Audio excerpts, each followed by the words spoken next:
This is WCM's Park Update, a weekly show covering the outdoor hospitality industry, hosted by Ben Quiggle and Mike Gast.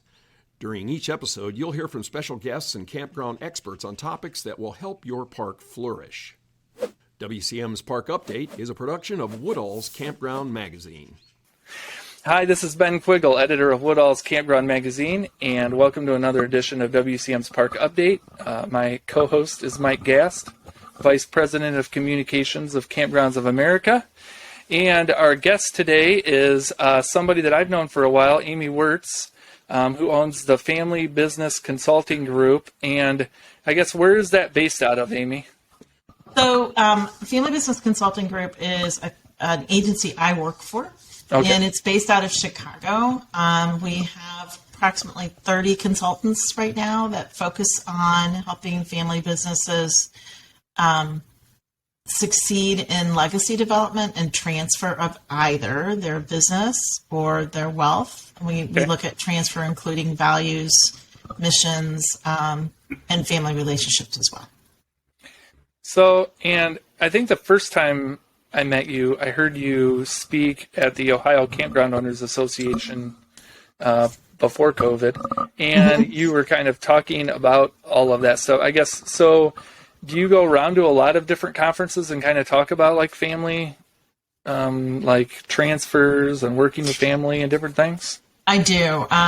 So 2 weeks ago, I was at the Independent Linen Trade Association in Las Vegas, speaking about how structure can help family systems succeed in transfer. I have spoken at Waco. I've spoken at ARVIC multiple times, CARVIC, the Pennsylvania Campground Association, the Top Producers Conference for Farmers, and also the Ohio Women's Farming Association. And then I teach for a program that trains professionals that work with family business transfers as well. So I'm pretty passionate about it. And you're a lawyer, right? I am a retired lawyer now, Ben. Retired. When we first met, I was still like keeping my law license up and had that designation, and I let go of it because I don't need it anymore, and I got sick of paying for it and doing all the continuing education. Did you get your soul back? Does your soul return after you? It did. It magically floated back into my body. Yes, my heart grew 3 sizes too. Yeah, there go all my lawyer friends. So, Amy, we obviously know that there's been a lot of change in the campground business in the last few years, and when I got in the business 20 years ago, that was the legacy transfer was a big deal. Most families got into it that had kids in their teens. That was a driving force behind it, a real driving reason. It didn't always work out, and as you know in your business, you've got to counsel people around the pitfalls of.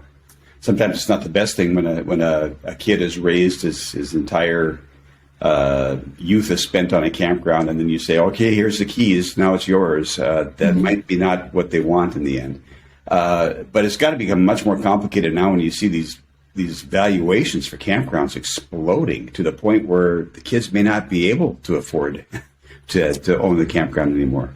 Yeah, I think it's been interesting watching the evolution of ownership in your industry from the time that I really got involved, which was heavily started getting involved in about 2018, 2017. And, at that time, most of the transfers, not most, there was a higher percentage of family succession going on. I didn't see hardly any brand new campgrounds being built by startups at all. Mm-hmm. And there were players that I would call private equity or REITs in the field, but they were small. That has definitely spun on its head. I mean, now we have buyers workshops happening all over the place. We have, which by the way, I think I talked to, was it Kelly that used to be the ARVIC education person? I don't know, like 3 versions ago. Yeah, with Pamela or? No, before that. Paula. Yeah, Paula. And I'm like, you guys are really getting primed for this. We need to get some buyers workshop education and sellers workshop educations out there so that we do some mass cohesive education happening. So I think it's changing. I agree with you, Mike, that the multiples of EBITDA are higher than they were then. The concept of next gen or emerging generations being able to buy it from their parents, that's something that I get pushback a lot on. I know, Mike, you've been in the industry for a long time, and Ben, you have too. In our group, in our family consulting group, we talk about the benefits of the emerging generation of ownership buying the business, right? So, we have mega parks where that probably isn't going to happen, and it's probably not necessary for the owners to have a nice lifestyle to have that next gen buy-in. And then we have really tiny parks that have 30 to 50 spots where it has to happen because the owners don't have a retirement plan. One thing I find fascinating about this industry is how many family businesses were started as a second career. Like we retired from being a plumber, we retired from being a teacher, we retired from owning a hair salon, took our 401k, our SEP, our IRAs, and converted them, all of it, into owning this park. And so 100% of their retirement account is tied into that ownership. And if there isn't a sale, they don't have anything to support themselves other than Social Security, right? So that's a huge, huge change. But I would say, honestly, you guys, I get more pushback of why would we make our next gen buy? Because I tend to work with campgrounds that are in RV parks that are 200 and over for spots. So at that point, typically we've got some substantial wealth there and cash flow coming in. And, I'm working with people that are third, fourth generation. And then it's more like, well, why would we make them buy in?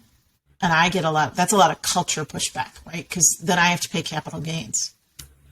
Yeah. If it's transfer on death, I don't have to pay capital gains. Well, if you wait till you die, your kids might want to be retired by then and not want it. That's the rub there, right? Because my average age of the owners I work with are in their late 60s all the way up into 80s. Well, if they're all the way up in their 80s and their kids are in their 60s, how many of them want it at that point? They're tired. A lot of them are really worn out. And that's where the sale thing happens, Mike. Like, I don't want to work as hard as mom did and dad did in their 70s and 80s. I'd like to rest. But we get a lot of pushback there. Where do you find that park owners generally are prepared for this kind of discussion, or is this something that they just get to a point and they decide they want to move on, but they haven't made any plans? I guess I see it all, Ben. I see ones that have been talking about it and they have great teams and they're prepared and then they want to just they want to pull the trigger and they want help walking through it. Like, okay, we've got our plan, but now we actually have to do it and we're scared to death and we just need someone to make sure that we're doing the transfers correctly. And in the transfer, we teach that the transfer happens in all three systems. It happens in the ownership system, and that's contained in legal documents, and it's about cash flow, right? Money being exchanged and money coming to the emerging leaders or emerging owners. Then we have the leadership and business management. And sometimes I'm in systems where the business management has transferred already, and we're really only talking about ownership transfer. We're pulling the trigger on the stock transfer. We're creating the trust. We're doing whatever that is, right? So then the money changes. And then we have the family system. And so what I don't see people ready for is the changes in the family system. So when the owners transfer out of leadership and or ownership or both, what we work on is how does that change the importance of them in the family system, what their identity is, their relevancy, and their voice. So what you do goes way beyond just the transfer of assets. It's psychology. It is. It's systems. It's all systems-based work. If somebody needs a psychologist, I am not a psychologist. I don't want to be a psychologist, but we most certainly bring up subjects that they wouldn't bring up. I'm a really good facilitator of conversations that they don't know how to have or they've been avoiding, and helping them find that place and have a wherewithal to discuss it. One of the things that we talk about is if both of the couple that are transitioning out of leadership and ownership are working together, right, and they're not going to run it anymore, do they have enough in common to link their marriage? Because when you've co-owned a business and you've run a business, that's a lot of your relationship. So when you don't have that anymore, what are you going to do with each other? And it's sort of like empty nesting, like when your kids leave the house and you used to spend all your time taking care of the kids and running them around, and that's what you talked about. You got to find your way back to pre-kids. So what I talk to people about is you got to find your way back to having things in common to do and intellectually stimulate yourself outside of owning that business. Yeah. I guess, when you're having these kind of discussions, does everybody always get along? Do they always have all the same ideas about what to do? Sure, Ben. In what fantasy world do you live? No, but I'm going to tell you just a short story. The real skills that I learned from law is helping people productively disagree. And that's one of the major skills I bring to these conversations. And we usually, when I enter a system and they're stuck, they're repeating the same conversation and it gets more destructive each time, we back up to basic communication skills and building respect. And then restart the conversation with those communication skills with the facilitator to help them hear one another. And a lot of times, believe it or not, you guys, they're agreeing and they don't even know it. Yeah. Because they just can't hear each other because of the emotionality of it. So one of the things that we always drove down as part of the KOA way of doing things when I was with Campgrounds of America was you started planning for the next phase the day after you bought the campground. You had to have a plan in place for what you wanted to do next, whether that was going to be an outright sale to a third party or that transfer of ownership to your kids. And do you find that people are more in tune with that now than they were before? No. And I'm going to tell you, even though KOA makes people do that, do you know that people change their minds? Mm-hmm. So one of the things I teach is that a plan is not linear. It's reiterative. So having a plan is really important because it makes you practice planning. But one of the things that I teach and our group teaches is, and it has to be okay that it changes because life changes. Your experience change. The outside world changes. Like there are a lot of my family businesses that had thought they were going to do a family transfer. I have 3 right now that I'm helping where they lost the next generation that they were transferring it to death. And now they're like, okay, what am I doing now? Like we had 5 next gens.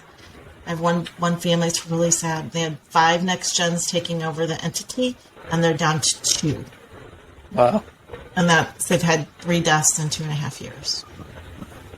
Right? Like the mourning in that family is just humongous in the loss.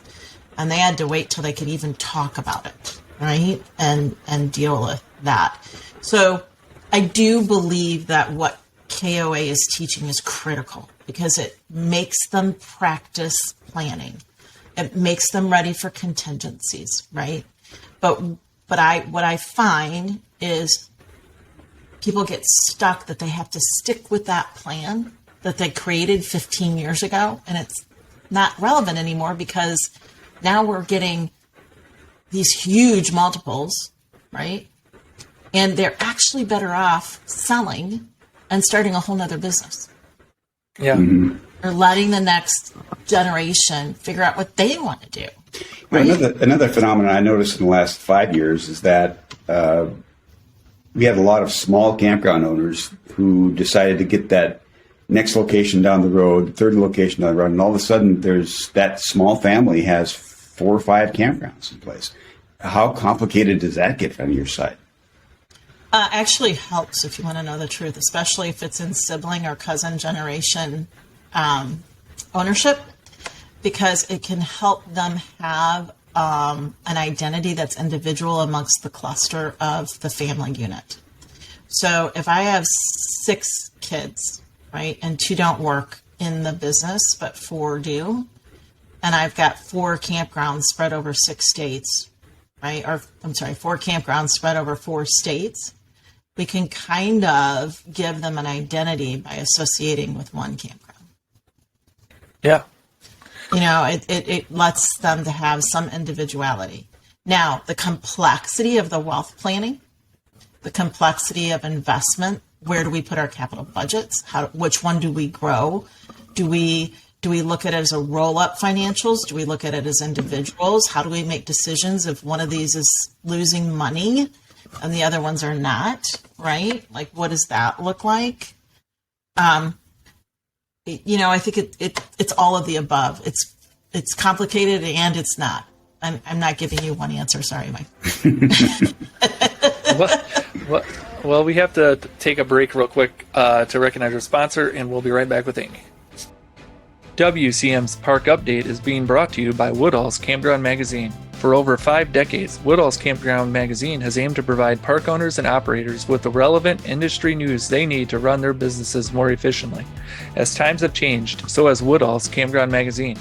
Besides just its print publication, which is distributed to more than 14,000 industry professionals every month, the magazine also reaches readers through its various social media platforms, including Facebook at WoodallCM, LinkedIn, and YouTube. Woodall's Campground Magazine also offers a daily e-blast which highlights the top news from the industry. The best part, everything we do is advertiser supported and free to our readers. As the outdoor hospitality industry continues to grow at a rapid pace, it is important to stay up to date on trends and other relevant news. Subscribe to Woodall's Campground Magazine at woodallscm.com. Hi, welcome back to WCM's Park Update, and we are talking to Amy Wirtz about family planning, all the different things that go on with that, passing down a park to the next generation or just selling it. Do you also work with families who have to learn how to work together, I guess? Do you do that as well? I do. I help design.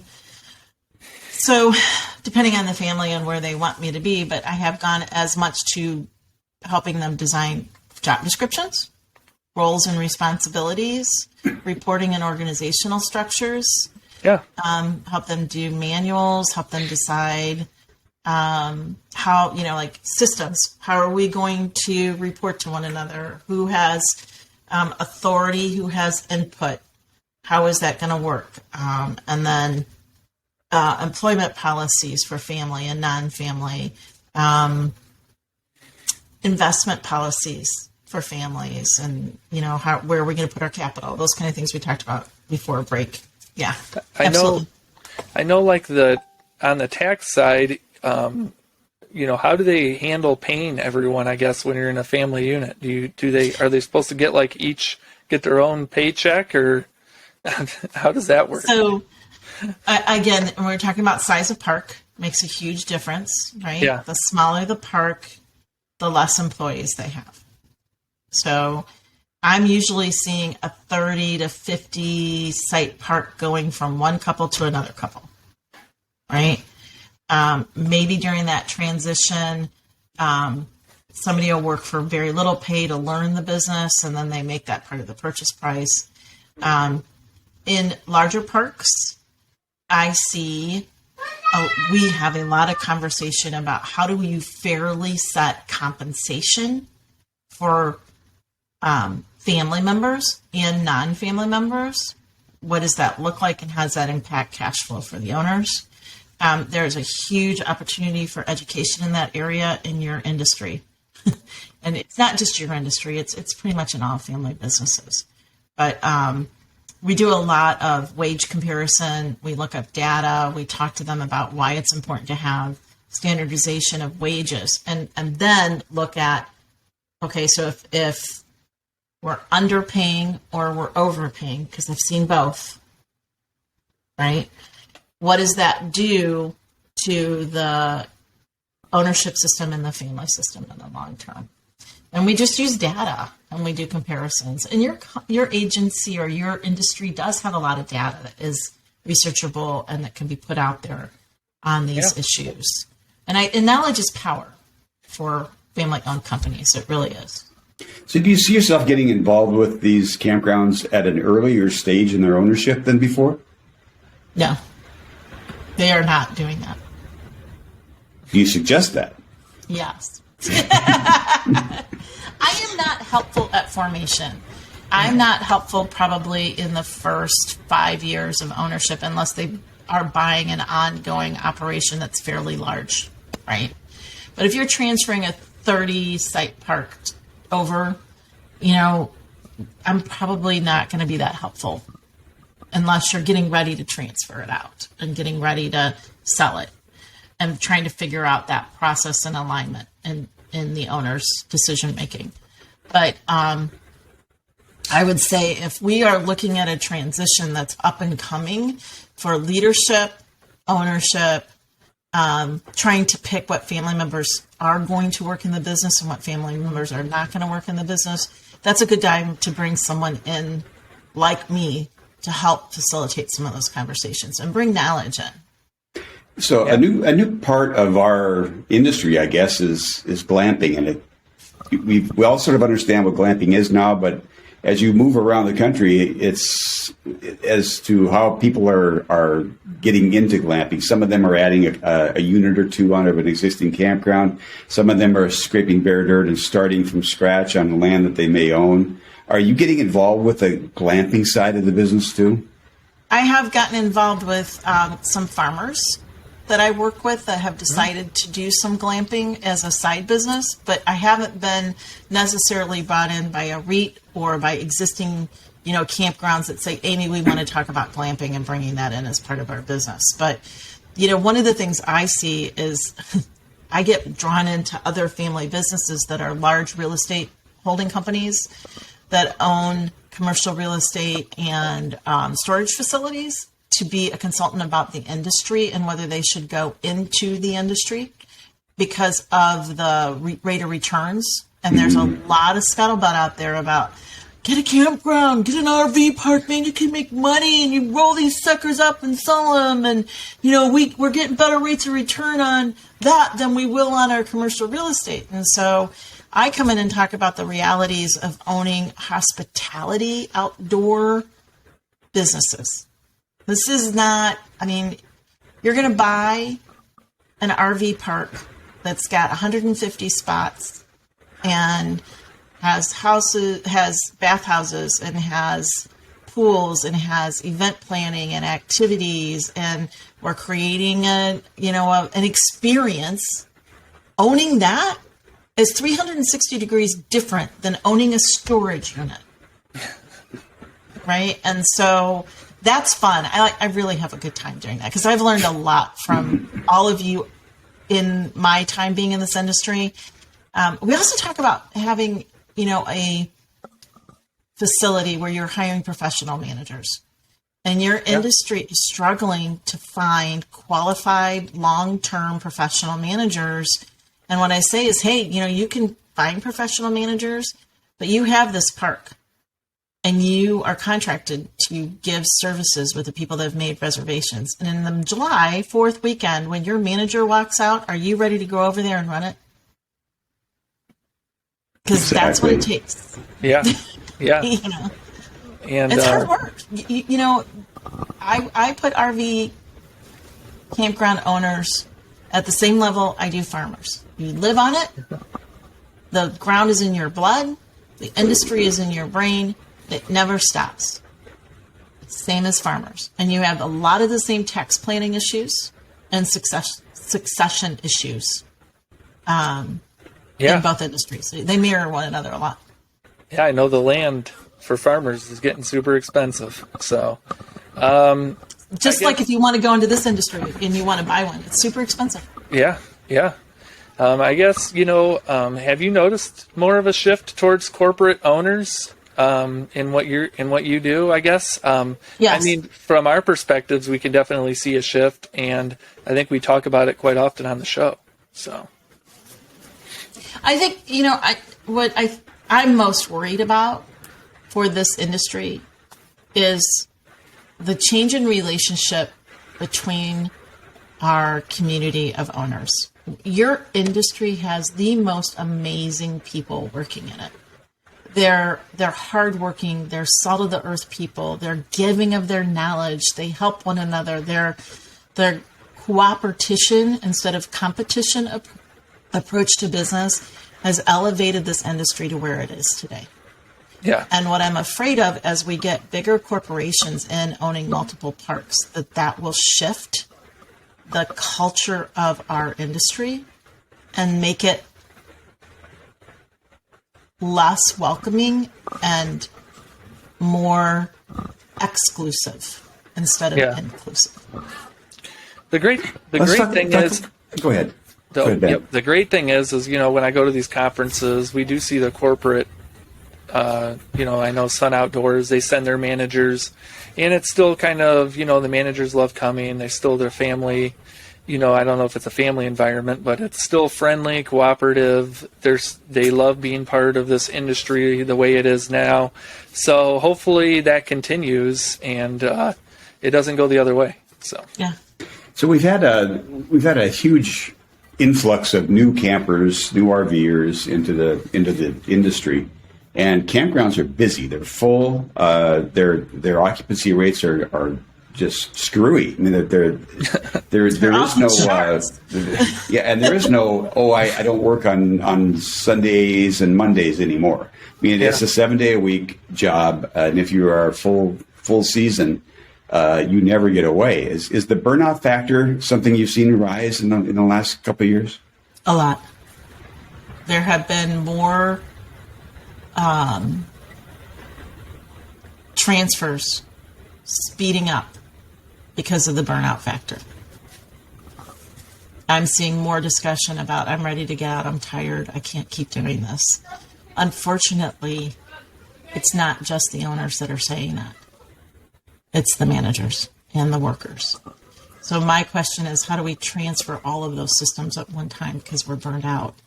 So we have to talk about what's a logical transfer of leadership, ownership, so that the entity that is producing the cash to feed the family can continue. I would assume then that that generation that's in line to take over the campground is experiencing the same thing. They're out there working the park too, and all of a sudden they say, not for me anymore. I don't want to work this hard. Yeah, I've had a lot of sibling groups pick up in the last 3 years because of that, where all the siblings worked and now not all the siblings are working there. Yeah. I mean, that's a Because they're problem. Do you hear a lot of them complain about not being able to find enough workers to help with that situation? Yes. There's a lot of, I spend a lot of my conversations, I don't care what industry I'm in, talking about where do I find humans with any integrity to come and work in my business that will stay longer than 5 days. Yeah. And how do you counsel an owner that's either thinking about putting their park up for sale or actively doing it? Do you tell them to keep investing in their business? I know we used to see a lot of parks that they take their foot off the gas. They wouldn't do the required maintenance to keep things up and running, and all of a sudden they were a distressed property when it really came down to sales time. Yeah. I teach about value enhancement prior to sale. So most people that are selling want to harvest as much wealth out of their entity as possible, right? And the idea is that if you get ready for the transition 3 years prior, the minimum 3 years prior to the transfer, except for death, disability, divorce, right? If we can do that. What I say to them is typically for every $1 of taxes that you pay, you're going to get 8 back. And we need to start claiming all of our income. We need to categorize expenses correctly. We need to set compensation to the correct amounts, right? We need to make sure that we have done our maintenance so we are attractive, right? So if we need a new roof on our bathhouse, put the dang roof on. It's worth it. You'll get it back in spades, right? That might not mean that you're actually increasing the value of your campground, but you won't be decreasing it as a distressed property as well, right? Having some key employees, defining your systems, having your ratings, having your awards, and do a whole process about getting ready for due process. And it's similar, Mike, to what you do in KOA. I mean, I don't teach much difference than what you guys teach at KOA. It's just a different service, right? And then I get them ready pre-transfer. I worked with a husband and wife RV park in Colorado, and I worked with them for almost a year before they went on the market. And they had 4 dances with buying before one actually went through. And she called me and said, "Oh my God, Amy, if you hadn't gotten me ready for this, I would have run away screaming. I would have gone insane. Like, A, the process is much harder than everybody tells you it is. It's not like selling a house. And B, all the work you made me do made a difference because I didn't have to do it while I was engaging in the process." Right? Yeah, definitely. Do you ever get people that are just so done that they just want to sell the park no matter what? They may even lose some money in the sale. I have. My goal is to make sure they understand where they're making their choices and why. I am not here to make choices for people or push them one way or another. Just have an educated consumer. And by the way, Ben, sometimes that is the right decision. Yeah. Because they might need to take $500,000 less because if they keep it for 2 more years, it will actually devalue by $1 million because they're not going to do anything they need to do. Mm-hmm. Yeah. Okay. Well, I think we're getting pretty close to the end of the show. I guess, Mike, did you have any more questions or? Oh, I think we could talk for a long, long time, but maybe we need to do a part 2 on this, Amy, because there's a lot of tendrils that come out of this. Yeah, and I so enjoy talking to you guys, and I am such a fan of the industry itself and the people. I'd be happy to do that if you want to come back again. So, Amy, where are you going to be? Maybe that's the last thing we talked about. You do a lot of speaking, and you do a lot of conferences. I will be tomorrow on LinkedIn Live through the Exit Planning Institute, speaking with Tom Deans, who's written Every Family's Business, 10 Questions Every Family Should Ask Each Year. I will be at Carvick in February of next year. I may go back to Arvik. It's at a really bad time of the year for me. That's the problem. I've been trying to get into KOA for years to their convention, but I've spoken at Jellystone, and I've done some private events for some of the REITs as well on education, on leadership, on communication, those kind of things. So, but everybody, if you want to hear a really good debate between buying your interest in your family business versus being gifted your interest in the family business, that's tomorrow on LinkedIn Live. So, okay. Yeah. And Mike can probably help you with KOA. So that's what I was thinking. Take it away. Yeah, I still have a couple people that owe me favors. You know somebody there? Less All and right, less. you guys. Have a wonderful day. I wish you both. And hey, enjoy the winter weather, Mike. Yeah, it's great. I don't think there is a spring in Nebraska. Well, thanks everyone for watching, and thanks Amy for attending and being our guest and letting us drill you with questions. And everyone have a great week. Bye, guys. See you later. Thank you for listening to WCM's Park Update, a production of Woodall's Campground Magazine. Join us for a new show each Tuesday at 3 p.m. Eastern on Facebook, YouTube, and wherever you listen to podcasts. Follow us on Facebook and LinkedIn for daily news and updates, and subscribe to our news feed on our website at woodallscm.com. Show hosts are Ben Quiggle and Mike Gast. Executive producers Rick Kessler and Alex Burkett. Copyright 2022, G&G Media Group.